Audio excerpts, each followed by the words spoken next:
اہم یقسمون رحمت ربک، اب اس کا جواب اللہ کی طرف سے یہ، کیا یہ تقسیم کریں گے تیرے رب کی رحمت کو؟ یہ وحی جو ہے رحمت ہے، نبوت رحمت ہے، اور ہم نے محمد کو بھیجا ہے رحمت للعالمین بنا کر، تو رحمت تو ہم جانتے ہیں کہ کون اس کا اہل ہے، ہم اس کا فیصلہ کریں گے، کیا یہ تقسیم کریں گے تیرے رب کی رحمت؟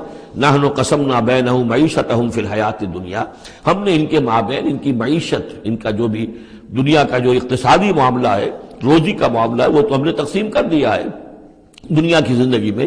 وَرَفَعْنَا بَعْضَهُمْ فَوْقَ بَعْضٍ، اور بعض کو بعض پر فوقیت دے دی ہے، بعض کو پیدائشی طور پر اپنے والدین کی طرف سے جائیداد مل گئی ہے، وہ مرفع الحال ہیں، بعض بیچارے جو ہیں جو بھی مشقت کرتے ہیں تو شام کو کھاتے ہیں۔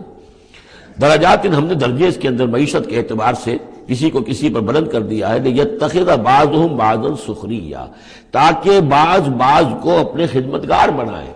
اگر سب کو ایک جیسا بنا دیتے تو کوئی کسی کا کام کاہے کو کرتا؟ اب یہ کہ مزدور کہاں سے ملتے یا کوئی اور، جب ظاہر بات ہے یہ تو درجہ بندی اللہ نے کی ہے، تبھی یہ مختلف کام کرنے والے لوگ وہ ہیں، اور اسی کے مطابق یہ کارخانہ تبدل کا چل رہا ہے۔ وَرَحْمَتُ رَبِّكَ خَيْرٌ مِّمَّا يَجْمَعُونَ، باقی رہ گئی آپ کے رب کی رحمت، تو وہ یقیناً کہیں بہتر ہے ان تمام چیزوں سے جو یہ جمع کر رہے ہیں۔ جو سورہ یونس میں ہم پڑھائے ہیں وہ آیت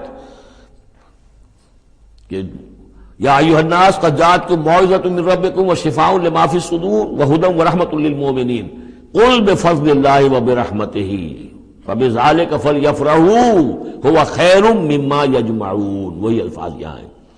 یہ رحمت جو ہے تیرے رب کی، یہ قرآن، یہ کہیں بہتر ہے اس چیزوں سے جو یہ جمع کر رہا ہے۔